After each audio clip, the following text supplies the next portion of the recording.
Hello, everyone. Welcome back to another teacher project. Hey, Hey, I I'm was here. trying to make sure that we were actually live but we are. We are actually live, sir. I respect it. Really BTV and your co-host L Teddy 27. We are here. We are in the house. How are you doing? Professionally, how are you doing, sir? How are things going? Oh, God, professionally, so much work to do, so much to get done, so Child, little time. But listen, I mean, it is what we do. We do what we do. we We had do what grades we due this week. And of course, you know what comes along with grades being due. People coming out of the woodwork. Anyway, so you know how that goes. You know what happens. do. Hmm.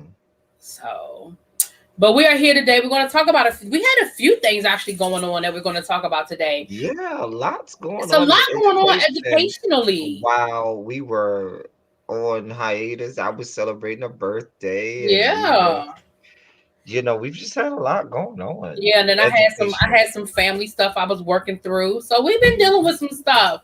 But We are still here. we're here. We are We here. soldier up. We do what we Right. do. And we are committed to what we said that we were going to be more consistent this year, but we just getting off to a slow start. But we are. We're going to Right. be here. But hey, Shakira, how you doing? Welcome, welcome, welcome. Hey, Shakira. So, I want to say, do you do you have the list of schools, the hybrid schools? You don't have to go through the whole thing, but have there been any major updates about going back? Give me a Because that's second, the because big I was thing supposed now is to. that I know the state where I live in, the governor is really pressing on the school districts to open back up. He's set this arbitrary date of March the 1st. Like there's no rhyme or reason for March the 1st. It's just whatever. And I know that across the country, a lot of schools are looking at going back into a hybrid situation. So um, I don't know if you have any updates for that. Um, but if not, we can. No, if not, we can go Um, into. I do. Um, Here's the updates that I have as of 2021. All of the updates that I have are from January 1st, which was a Okay, great day, 2021. is that a great On the day? first, it's a great day. On January 1st, Oregon school reopening metrics, which determines which school could open. Okay. um, they became advisory instead of mandatory. So they meaning that districts were not mandated to follow the metrics. They were just advising, but not they're advisory and not mandatory. Now, while that sounds good, it could also be bad because it could go either way. You could have, areas that have explosive numbers where they're deciding to open, or you could have, the opposite. So it could go either way. We had on that Monday after the first, there was a couple districts that came out with news. Kentucky's health at school guidelines became mandatory, and middle and high schools were allowed to reopen for in-person instruction.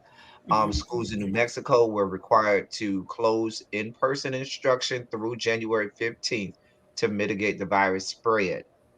New York Governor Andrew Cuomo announced schools could remain open in communities with 9% or greater positivity rates if positivity among students and school staff was lower than positivity in the surrounding community. Previously, the state had required schools to close in communities where the positivity rate was 9% or greater. On January 15th, public schools were allowed to reopen on a staggered schedule between January 7th and January 15th.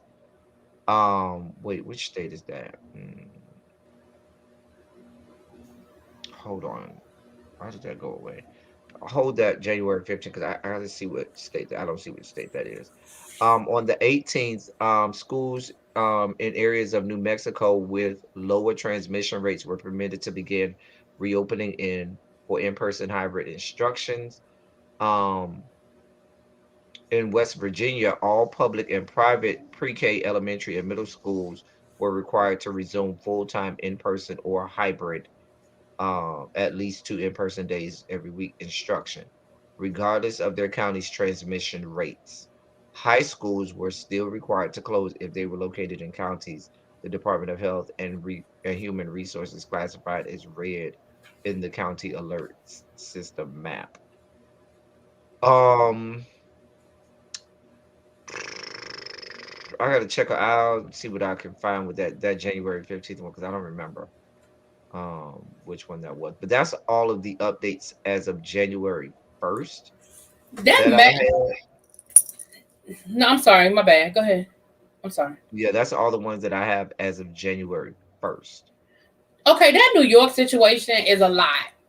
If it's above but below, or greater than, or less than, or equal to, Well, to give some clarity for the New yeah, I York need clarity. situation, New York had said if the neighborhood's positivity rate is 9% or greater, that was their trigger, 9%. If it's 9% or greater, you got to shut down schools. But now they're saying if it's even if the area is 9%, you can resume school if the positivity rate of the staff and students is less than 9%.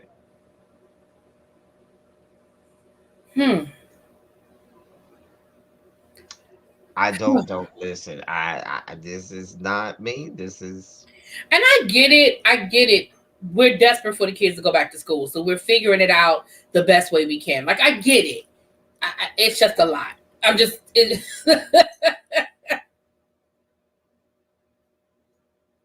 yeah. Yep. Okay. Well, those are our updates. Like I said, I know that a lot of governors are pushing. They can't mandate it, but they are definitely pushing for it. And so we have a couple of stories today about two different parts of the country where the push to go back to school. Well, let me say this really be, and I didn't mean to Okay. cut you off. Some governors can mandate it. Okay. Some governors, I know the feds can't necessarily mandate it, but there are some states where they do not have teacher unions, um, Okay. So where okay. Okay. Yeah, I you get know what what you're I'm saying, and there's no collective bargaining where the governor and the government of that state could say, everybody going back. And then you as an individual would have to make a decision and say, well, I'm just going to take a leave of absence or retire or resign or whatever, best suits you. But saying. um Interesting. Well, the a couple of the stories that we have today to talk about deal with us going back to school. It deals with that. So the first story deals with Chicago public schools and the fight between teachers and the mayor of Chicago. Teachers are saying, "Listen, we don't feel that it's safe, and we're not going back." Now, let me tell y'all, for those who do not know, let me tell y'all something about Chicago public schools. Chicago public schools, that union will call a strike in a New York minute. Okay. mhm. They don't have no problems going out on strike, and they have a lot of solidarity, and they stand very unified. And so usually the threat of a strike is effective enough for them to usually not, I'm not gonna say get what they want, but at least be able to get to the table, right? A couple of years ago, they did actually go out on strike. And so what teachers said was, we will continue to teach online, but we are not going back in the building. We do not feel comfortable going back in the building. And a few teachers they even had strike lines where a few teachers showed up with their laptops and were working while protesting, I guess, because they weren't really on strike because they were working. And so as of Friday, I believe it was, as of Friday, they are back at the table negotiating, the union with the mayor's office, figuring out the best plan. I just want to, and I put the links to the articles um, in the description box, but I just want to read you guys a little bit from this article. This was the newest article that I could find. Negotiations over Chicago Public Schools reopening plans are in a sensitive place and are expected to continue through the weekend, union leaders said on Friday. We're obviously going to keep talking. We want an agreement. Teachers Union President Jesse Sharkley said during an online call with union members and reporters. If the mayor is talking about the CTU being the source of stopping things up by raising unreasonable demands, that's not true. We want to raise demands about things that matter at our schools and safety of our members and the children and allow us to get schools open in a safe way. Teachers, Sharkey said teachers refusing to report to work in person are still getting threatening letters from the administration that include warnings that lockouts begin on Monday. They are not going to accomplish by force what they can accomplish with persuasion. They are not going to accomplish with bullying and threats that they can accomplish by looking at us and trying to make rational agreements with us. We are teachers. We understand how bullying works. In-person classes have been canceled through Friday for about 3,200 pre-K through pre-K and special education students, while the CTU students collectively refuse to work in classrooms until an agreement is reached. The return of school of an additional 62,000 K through 8 students and about 10,000 teachers is planned for Monday. And again, I put the link to the article. Let me just read this last part. It says a key disagreement is over whether teachers who have medically vulnerable relatives at home should receive accommodations for remote work and which conditions would qualify. Now, that honestly has been a source of contention that I have had from the beginning of this, talking about teachers going back. I understand, like, I know a county around here said if teachers themselves have a pre-existing condition, then they will be allowed to continue to teach from home. But if someone in their house has a pre-existing condition, that does not qualify and they will be expected to come to work. And so I understand that being a major issue, because what if you have a sibling, I'm sorry, not a sibling, but a husband or a wife who's recovering from cancer? What if you, one of my coworkers was telling me the other day that she moved back home with her parents last year because they medically needed her in the home. And so she was like, I can't go to work because I have two parents who, are vulnerable. And so I can't do it. And so I think that's a valid concern. I know that was a lot, but El Teddy, your thoughts? Um, even in what you were just saying, the Chicago situation is Chicago. It's Chicago. Chicago teachers union are unlike a whole lot of other teachers unions. They're about that life. They are. I They love are. them. They make nobody listen. When We I are when I worked here for the union, they were for our role this. model. Like, I ain't even gonna Like lie. They were our role model when I worked for the my union. years in our union that I worked for when I was a shop steward and I was all of that for the union in Miami-Dade County.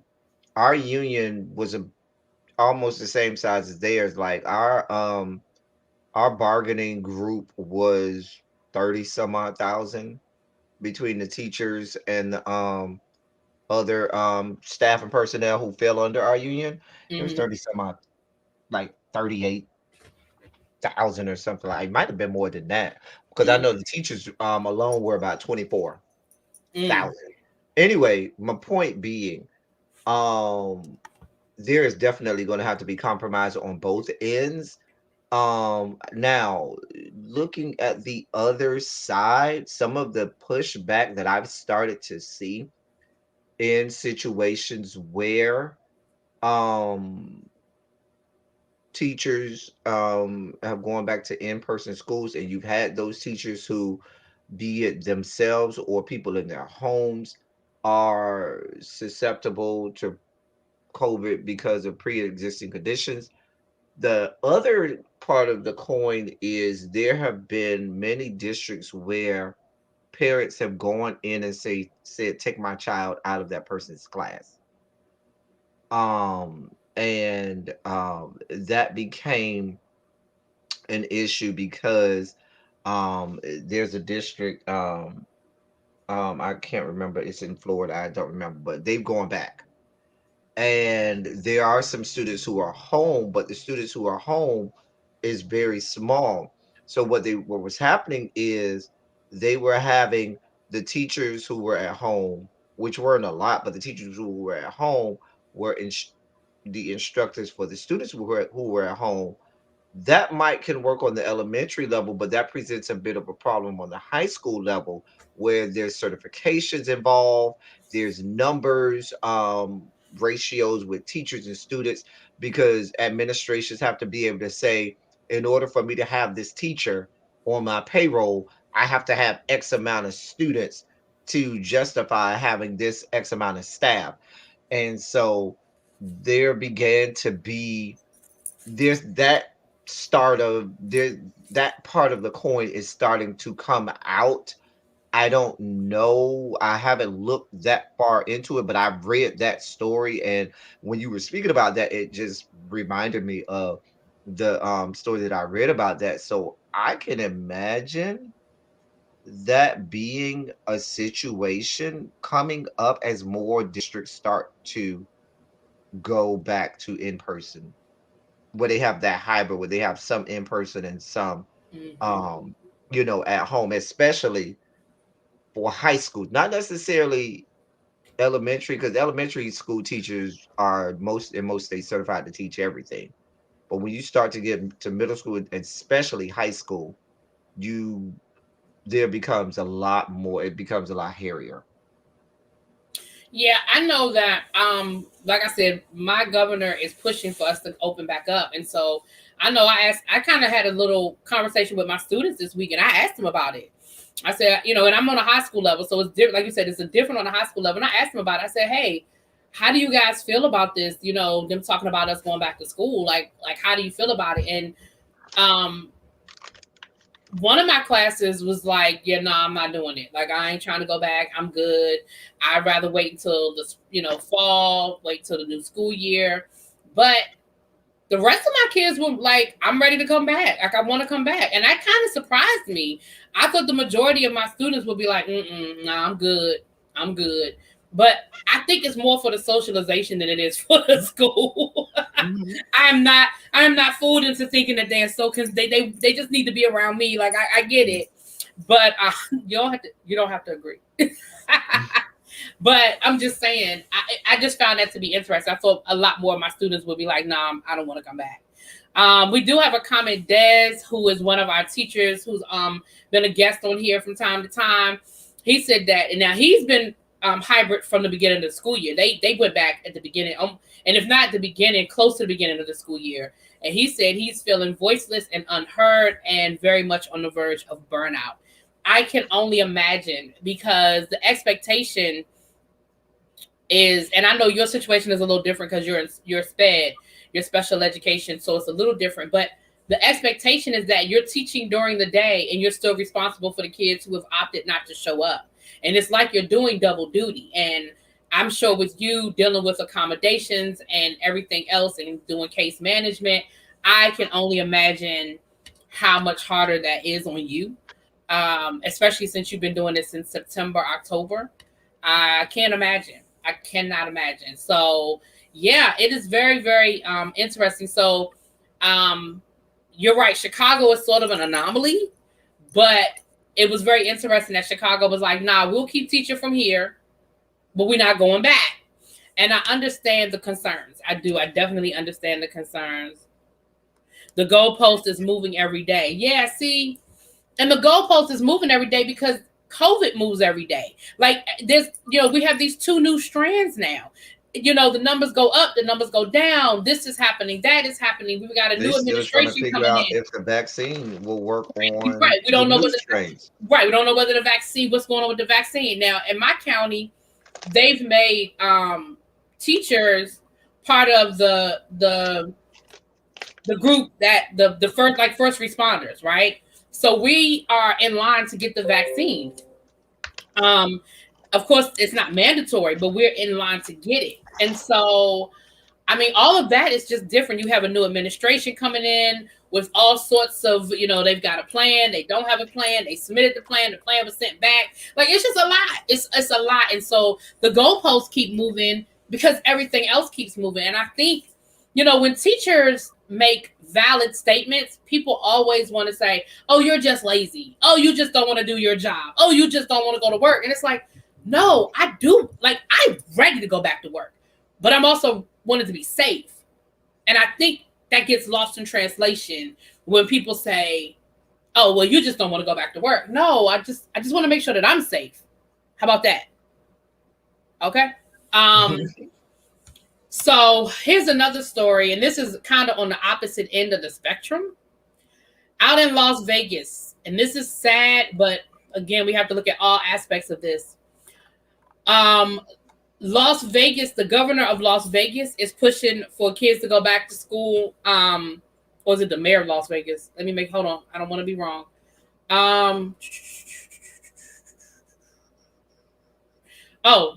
Is it the school board? Anyway, them people out in Las Vegas, I think it's the school board, is pushing to open up schools because they're seeing a high rate of student suicides. And they're linking the suicides to the effect of schools not being open. So I'm going to read, again, I put this link in the description box, but I'll read a little bit from this article. Since schools shut their doors in March, an early warning system that monitors students' mental health episodes have spent more than 31,000 alerts to district officials, raising alarms about suicidal thoughts, possible self-harm, or cries for care. By December 18th, students had taken their own lives. In spite of student suicides in and around Las Vegas has pushed, y'all. Let me get my words together. A spike of student suicides in and around Las Vegas has pushed the Clark County District, the nation's fifth largest, towards bringing students back as quickly as possible. This month, the school board gave the green light to phase in the return of some elementary schools and groups of struggling students, even as Greater Las Vegas continues to post huge numbers of coronavirus cases and deaths. So, well, I think it's interesting. Go ahead. I'm sorry. No, I was just I'm gonna stop there because then it starts getting into superintendents around the country and so forth and so on. I just wanted to read enough of it so people understand what we're talking about.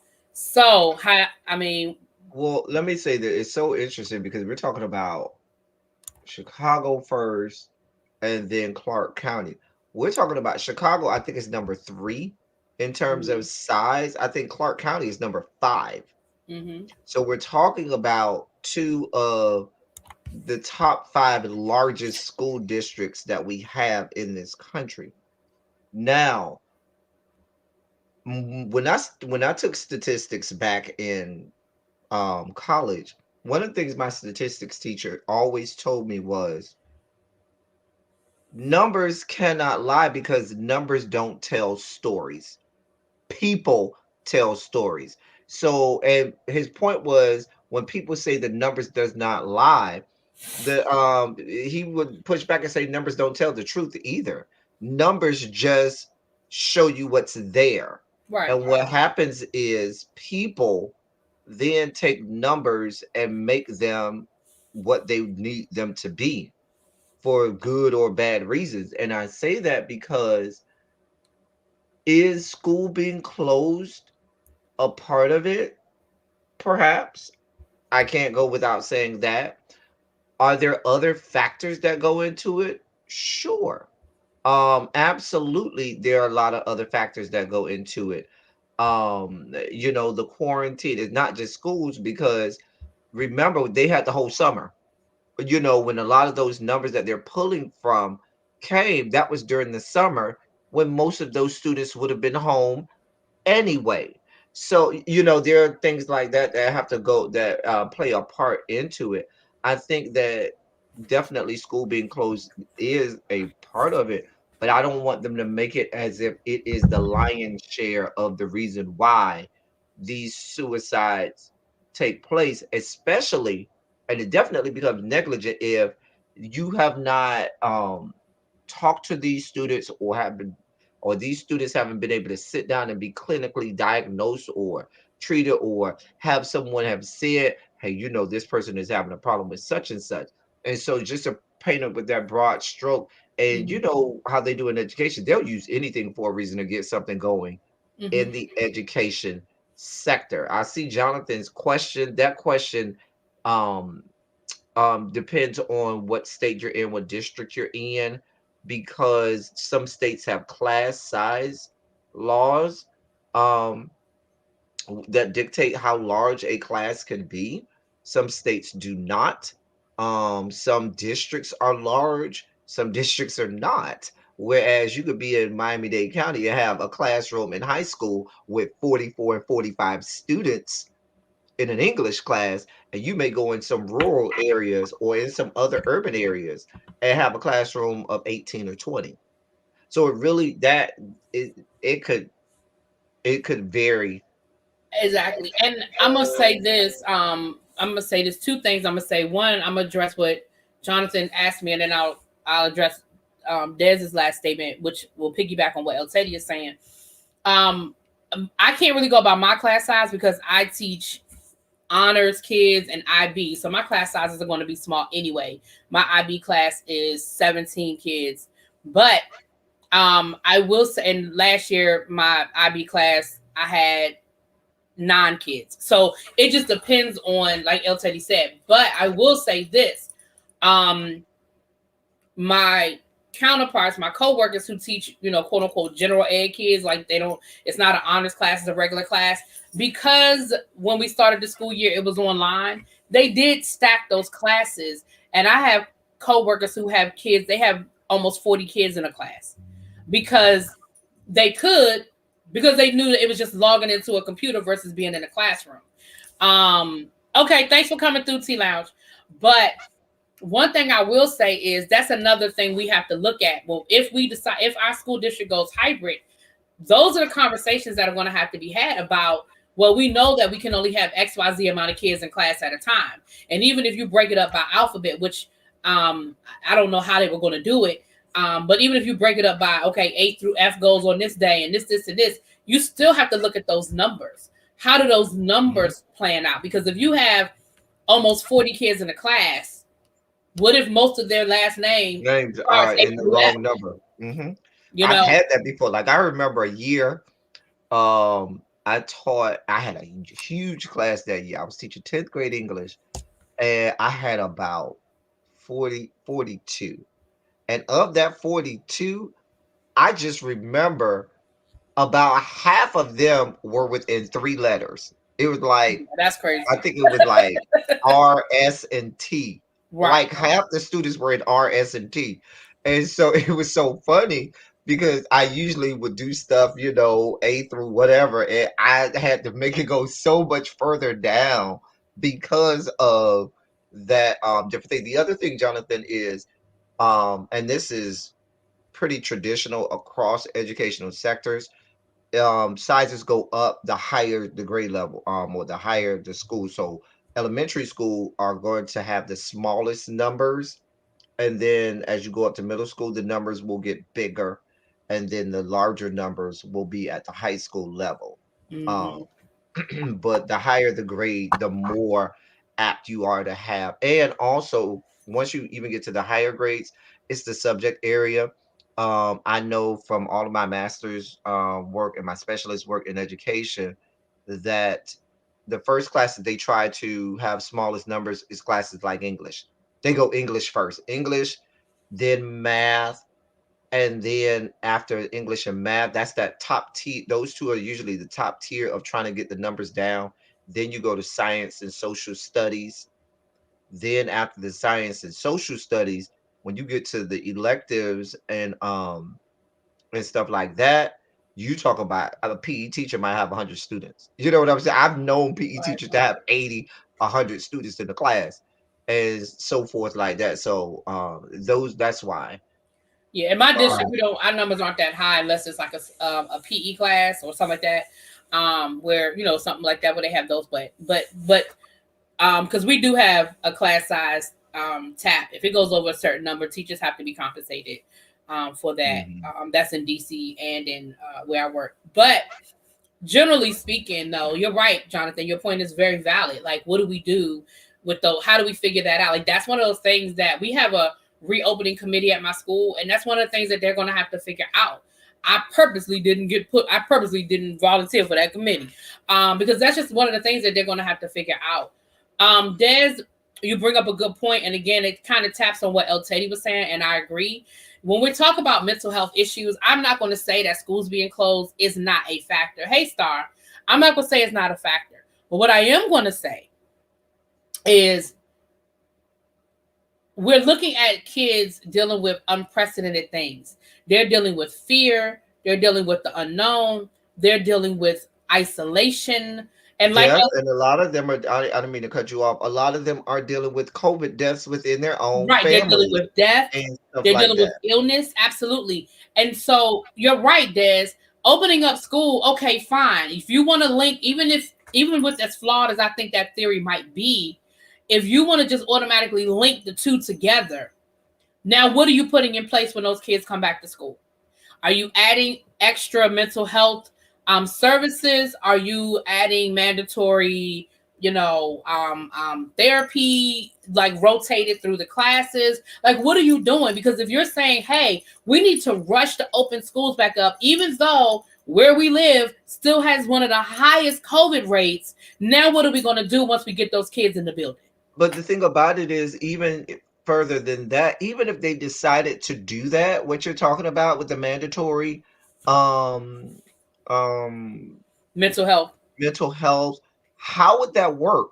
Because even when students do come back, we're trying to limit as much movement as we can. We already, I know a lot of school districts where you have one school psychologist, and or one person that does that. And I'm not talking about the counselor, because counselor is different. I'm talking about a school Yeah, psychologist or psychiatrist I agree. per feeder pattern. And when I I say agree. feeder pattern, for those people not familiar with what I mean when I say that, feeder pattern would be high school and all of the schools that feed into it. So you might have one high school, then you might have 2 or 3 middle schools that feed into that high school in that area, and then you might have 2 elementary schools that feed into each one of those middle schools. So you may end up having somewhere around 10 or 11 schools roughly in that feeder pattern, and you might have one school psychologist for Absolutely. all They're of very those schools. Do you know how many hundreds of kids that is? In right. some school districts, thousands. There are very few school districts that have the appropriate amount of mental health experts, qualified people at a school. And that's on a regular day. Very few school districts. I can't say any, but I can say very few. And so your point is valid. Again, we're rushing to open schools, right? But what are we doing when we get there? And like Dan said, it's just going to be business as usual. You just want to open schools because you want to link the rate of suicide is directly related to the fact that schools aren't open, instead of looking at all of the other factors that go into that. You know what I'm saying? There are other factors that we need to be looking at. And even logistically, how feasible. And I know really B and I come from high school background and middle school in our roots, but feasibly for the larger districts, how is this going to really be feasible? Because have y'all gone out and bought the little shields or whatnot for every desk in the classroom? Have y'all gone out and make sure that there's enough appropriate PPE for all parties involved? Are you still going to have, we were just talking about class size, some schools, because of the size of the school population and because of the size of the classrooms and the teachers, how is that going to work? Because okay, I got 30 kids in every class, every single class. There's not a class that has less than 35. I taught at a school where there was not a single class outside of some of the top tier AP classes where it was only a small number, because that's the only the um people that qualified for it, but I had AP English classes with 38. You understand what I'm saying? So Mm-hmm. logistically, how feasible really is this for you to just say, oh, we just gonna open up? What have they done in place? And so when they're putting out these articles and they're putting out these stories about districts going back to in-person instruction, they need to also put out there what that district has done logistically and what things that they have put in place so as to mitigate the spread of this disease. Facts. And they don't do that. And that's unfortunate. That's unfortunate for us all. Mm-hmm. Absolutely. So, I'll be interested. We'll when we do our next show, I will check for any follow-ups to those stories so that we can pick up there. We're going to switch gears a little bit. We're going to get this is with El Teddy. I have to remind you before we go into this next story.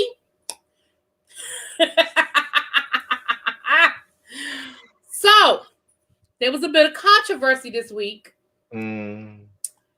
About a woman by the name of Marjorie Taylor Greene. Oh, when you told me, when we talked about this, at first I think I was thinking about something else and I couldn't think about her. But when I hung up the phone with you, I immediately knew who you were talking about. Woman has been cuckoo. She's from Georgia. She's a Georgia Republican. She's been cuckoo for a long time. She's cuckoo and for us. Kelly Loeffler was campaigning originally when she did her first campaign for the November election, trying to be even more right of Marjorie Taylor Greene, even more right of this loony bin. Listen, let me give you guys a little bit of background just in case you're not familiar with who I'm speaking of. Marjorie Taylor Greene is a member of the House of Representatives. Okay. She this week was placed on the Education Committee.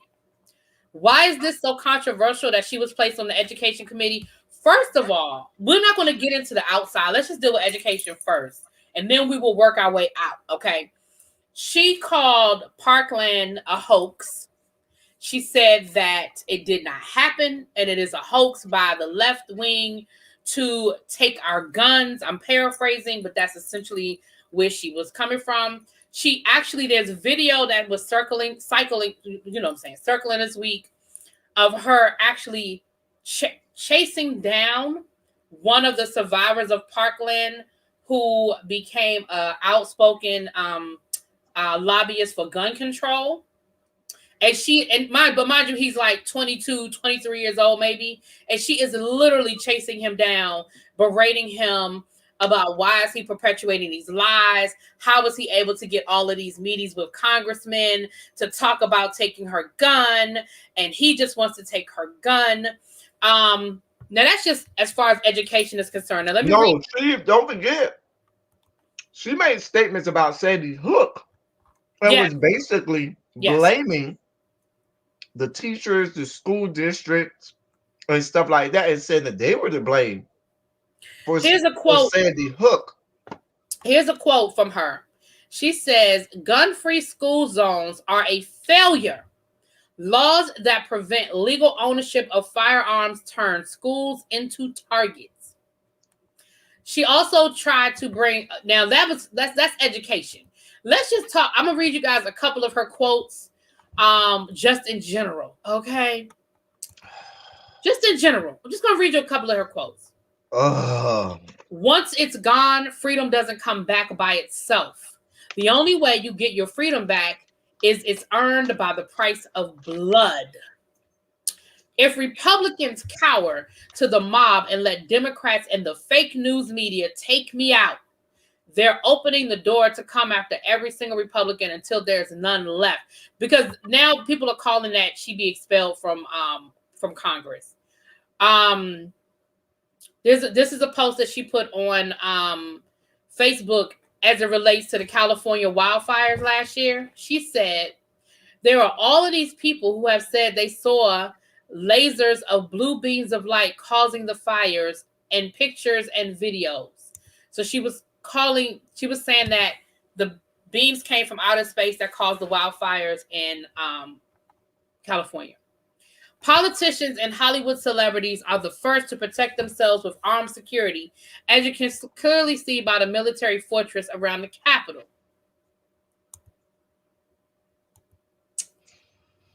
There was mass voter fraud on a scale that should terrify every American, regardless of political party. Silicon Valley cartel is trying to shut down and censor our president. This was about Donald Trump losing his Twitter.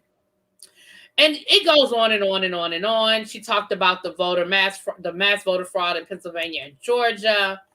And she is 100% a Trumper. I mean, 100%. Okay. So there was a lot of controversy this week about why in the world would they place her on the education committee. Now, let me say this. I don't know what committee she should be on. Like, why would she be like, why is she still there? Let me say this about the House of Representatives. Oh Lord. Remember where you are. Remember where you are. I see the head. I see the head. Marjorie Taylor Greene is not alone. No. In the House of Representatives. There are some nuts and yahoos in the House of Representatives that are as bad as her and worse. Yeah. Because what you got to understand is there are some, and I'm not going to just confine it to rural areas because it's not just that, but there are pockets and areas in this country that have representatives for them where these people are so far off kilter, they will elect Rufus, Jedediah, and Roscoe to come over here and make laws and be on the floor of the House of Representatives entitled with making decisions when they have they're not rationally thinking. They are not rationally thinking, and it's scary because these are people in positions of power. These are people who are making a lot of very important decisions. And so Marjorie Taylor Greene and is a part of what's wrong with the country, and it should be now. The good part about it is most of her Republican colleagues do not share a lot of her outrageous sentiments.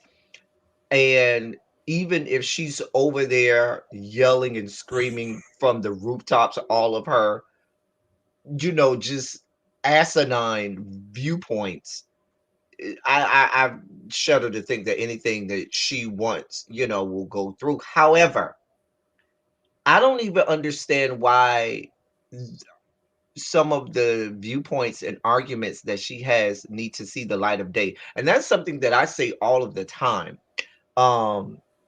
As Really B and I, we have this podcast and things like that. Please know, Really B and I can speak for myself and Really B when I say this, we're not going to bring somebody on. You know how people bring people on a platform and they say, well, I just wanted to be able to have the conversation with an opposing viewpoint. That's okay to a certain degree. Some viewpoints and some views should not see the light of day. They should not be heard. They need to be muted, because what happens is, while there are some of us rational thinkers that can see through it or parse through it and say there's a problem with that, other more susceptible to aligning themselves with that, and who will take this in as gospel and think that that is the way of the world, which is how we have what happened on January 6th, which is why all of us have a friend or two who's got this conspiracy theory that they found on YouTube, and they can tell you all of the reasons why. But the guy, he showed me this and this and this, and he said this and this, and he showed me how to do this and this, and you looking at them like, really? And so that's why I say it's dangerous for her to sit on an education committee. even if the things that she says doesn't go through, all she wants to be able to do is have it on record. And Right. now she can campaign on, well, it was stated during a committee meeting of the how committee on education in the House that dot dot dot dot dot. Right. And your point is valid. Again, I don't have a problem with opposing educated views, but we're not getting into the conspiracy theories. We're not getting into the ridiculousness. I will not give that a platform. Absolutely. I'm reminded of the Kellyanne Conways when she got banned from Morning Joe because they were like, what you will not do. Now you will not come on here and just tell bold-faced lies. Like, we're not going to support that on this platform. And slowly but surely, quietly, you saw Kellyanne Conway was phased off of MSNBC because it was like, we know that he is the president and we have to respect that but we're not going to condone the lies. And so that's, so what I'm saying? So I agree 100%. Like, no, we're not putting that over here. That we can't. I won't. And you're right. And so And the reality is that maybe El Teddy, myself, and a few of our other political friends can have a conversation about how someone gets expelled from Congress, because that's like the rhetoric now about trying to get her out of Congress, as if nobody knew that she had been saying these things all along. Like, none of this information is new, you guys. Like you guys are acting like y'all didn't know she had said these things and that she felt this way. No, she's going and trying to clean up her social media and clean up the fact that she said that Nancy Pelosi should be killed and gunned down, and clean up the fact that she said that Nancy Pelosi was responsible for treason. Mind you, she and her other cronies down there are the reasons why we have people who are, attempting acts of treason on the United States Capitol. Absolutely, Cams. I agree with you 100%. And that's the thing. Like, let's not talk about that she didn't have a post up on her Facebook page with her hand holding AK-47 and pictures of AOC and what's the Muslim sister that was elected, I think, out of Minnesota. I can't think of her name, but you know who I'm talking about. I know exactly who you're talking about. And it was another woman in the picture. Might have been Nancy Pelosi. Like, you were literally threatening their life with the AK-47. So again, let's not act like any of this information is new and we don't know anything about it, because none of it is, and we know all about it. And now it's gonna bother me. This lady's name. I know, I know, right? You know me. You know me. God, but, I almost called it. Thank you, Vovo. You know what? Vovo be coming through from the bushes. No, it's like 3 or 4 of them who be always, when you see them in that committee, they always sitting over there in that corner. Yes, just all the way to the left. Nappy Child, little baby. They be sitting over there in the corner. AOC, it be the black lady. Oh, I can't think of her name. But now Cori Bush is gonna be joining them in that corner over there. Yeah. I love some Cori Bush, who just got elected out of St. Louis. The black lady. Yeah. So we wanted to just bring it. So last but not least, we just want to introduce you guys to the Deputy Secretary of the squad, right? Yeah, they be over there and they be about that life. Okay, because AOC women. Hold up, did you see AOC's tweet to Ted Cruz when she put the tweet out about Robin Hood? And Ted Cruz was like, "I agree," and she was like, "Well, since you tried to kill me last week, I ain't working with you. But anybody else who want to work on this, I'm open for it." I said, "I know that's right, AOC." She said, "Well, since you tried to have me killed last week, I don't want to work with you, sir." Okay, all right, back on topic. So we've introduced you. We had a conversation on the new Secretary of Education. So we want to just introduce you guys to the Deputy Secretary of Education. So I'm gonna read you a little bit. Again, the link is in the description box, but I'm gonna read you a little bit from her bio, and then we can just kind of talk about it. And I know one of the things Teddy's gonna say before I even say it, because we both are gonna say it at the same time. All right, her name is Cindy Martin. She has served as superintendent of San Diego Unified School District since 2013. She directed implementation of the district's vision commitment to meaningful graduation. Excuse me, y'all. For all students in the district, achieving the highest graduation rate among big city districts in California and the fastest reading growth of large urban districts nationwide. Now, listen, El Teddy know like I know. All that sounds good. I need to see the data. But moving on. Superintendent. Okay, so here are the roles that she has served in her career. She has been a superintendent, a principal, a vice principal, a literacy specialist, and she is an author. She is 32 years old. Excuse me. She is a 32-year career as an educator and remains a teacher at heart. When asked by anyone who doesn't know her current job, what she does for a living, she always responds, I'm a teacher.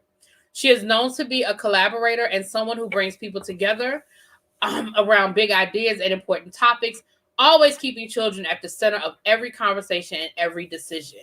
Again, you guys can continue to read through her whole thing. I'll give you a little bit of her background and then we'll discuss it. Her passion for teaching started at a young age as a sibling of an individual with developmental disabilities. Her older brother, Charlie, formed the basis of her beliefs about education and continues to influence her decisions today through their close relationship. She earned her bachelor's degree in elementary education from the University of Wisconsin in La Crosse, master's degree in teaching and learning from the University of California, South San Diego, and holds multiple subject reading specialist and administrative service credentials. In 2015, University of California, San Diego gave her a Distinguished Alumni Award, and University of Wisconsin also honored her with the Bert and Norma Altman Teacher Education Award. Now, what you think, El Teddy?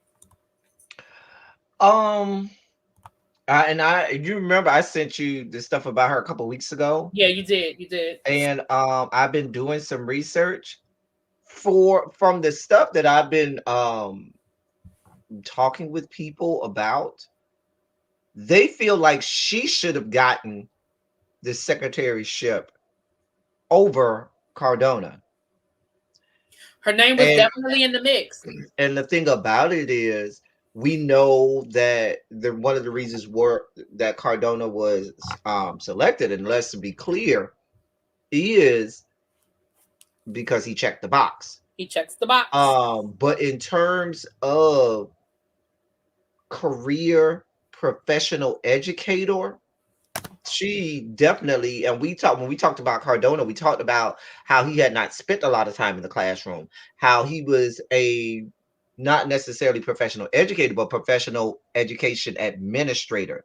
That was his thing. Whereas even the people that I've chatted with this stuff that know her personally, they've said that she's one of those leaders that is okay, teacher first.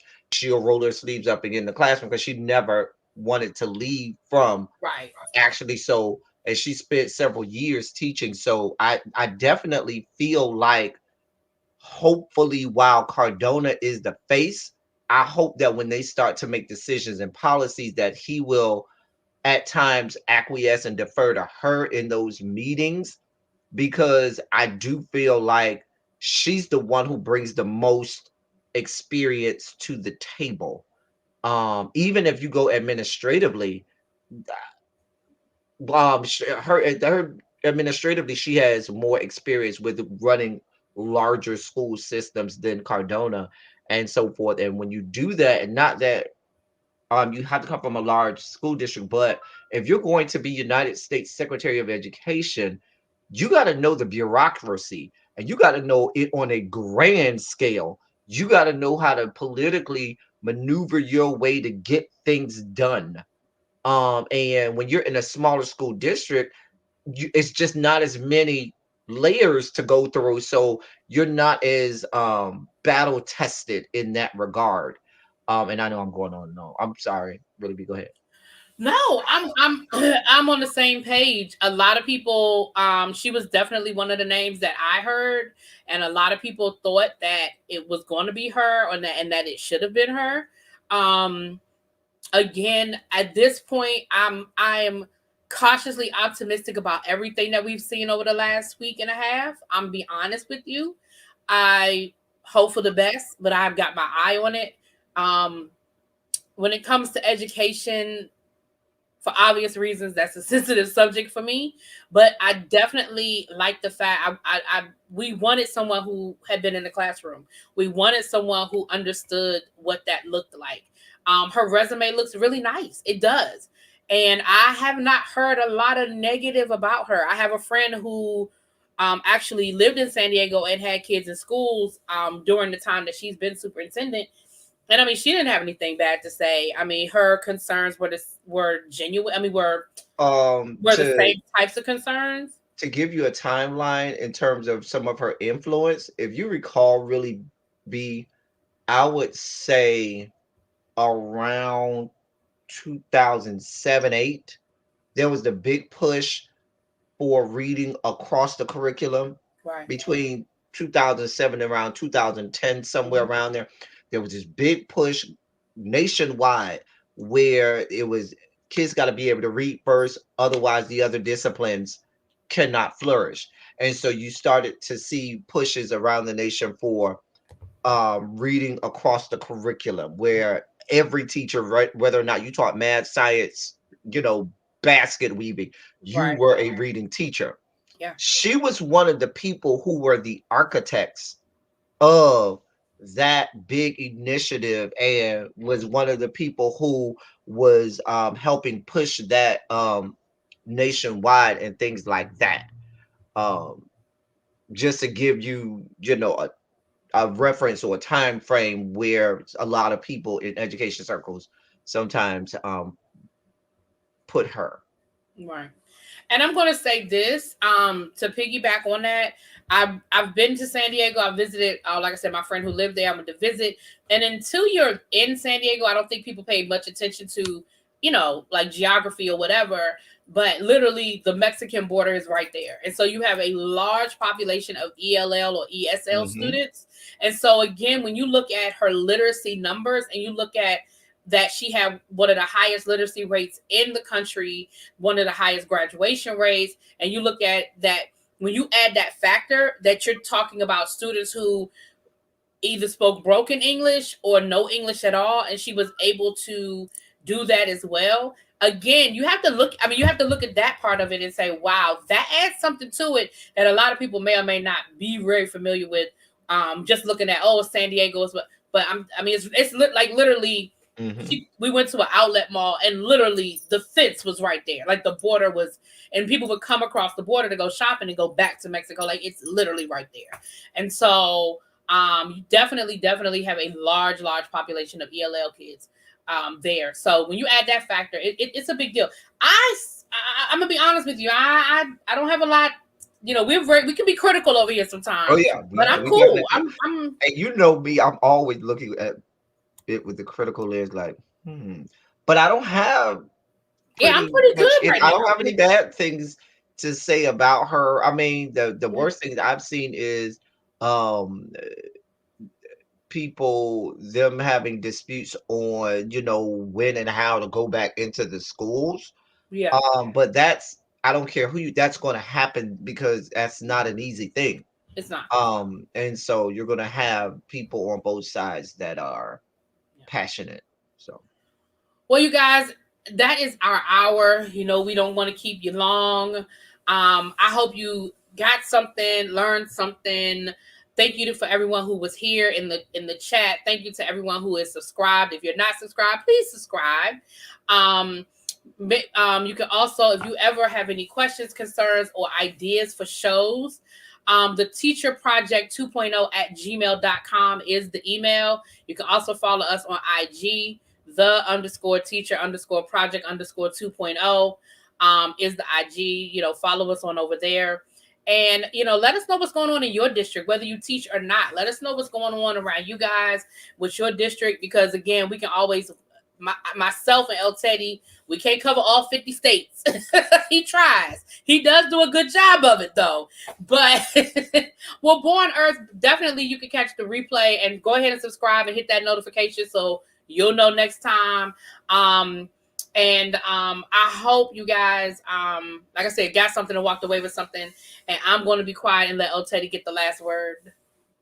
I know we spoke a lot today about opening of schools, and so much of the conversation when you read in the papers or stories or see a news story is only with regard to how the teachers feel and the administrators or the politicians, and you don't get, as if the parents or the students themselves don't have a voice.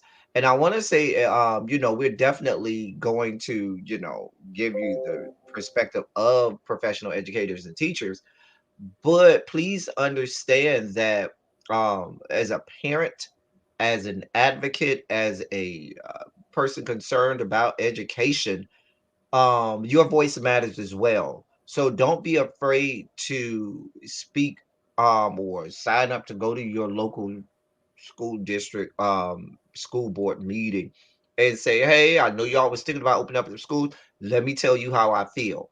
And that way let your voice go on record and be heard, so that, because it will affect you. Because even if you say I don't have kids, or I don't have kids in school, or I don't work in the school system, people who work in the school system touch every facet of human life. And I'm saying that by saying this: if you have an explosion of COVID in the school system, it's going to permeate through the community. Remember, a lot of high school students work, at grocery stores and, other places, and fast food restaurant. They work all over the city. Teachers have families, and their family members work in other parts of the city as well. Teachers are not the only people who work in the school system. A lot of vendors Absolutely. and businesses also work in the school, in and with the school system. There's so many that so much that factors in. So it's really important that while you may be thinking, well, this doesn't affect me, it can and will. So that is why this is important. And then the last part we talked about, especially with these politicians, let's start to hold these people accountable, whether they're on the left or the right, or even way out there on wherever Marjorie Taylor Greene is, because she ain't neither left or right. She just on the Z plane. You have the X, the Y, and then the Z plane. She's on the Z plane. Anyway, that's all I have. Really, be wait. There's a y'all know what's been pissing me off: virtual school board meetings for schools who are face to face. You know what? That's disrespectful. Oh, That is oh my disrespectful. gosh. Because we That had is virtual school so. board meetings, but we still virtual. Yeah, that would piss me off too, Oh, man. and that That is would piss me disrespectful. off that. Oh God, The disrespect. it's so disrespectful. Oh, that's terrible. That is, Oh, listen, yeah, that's terrible. that's Woo, disrespectful. we're gonna end on the disrespect, y'all. But be sure to hit that subscribe button and the notification bell so you know when we're coming through with a new episode. And with that, we are out. Everybody have a great, great weekend. And if you are in my area where there's gonna be a bunch of snow, y'all just stay safe. Oh, it's snowing over there. It's cold over there Not too. yet. It's not snowing yet, but they're calling for snow tomorrow and I hope they're Monday. not calling for snow when I get there. I hope not too. All right, I'm hitting the Maybe button. we can do a teacher project when I get there. We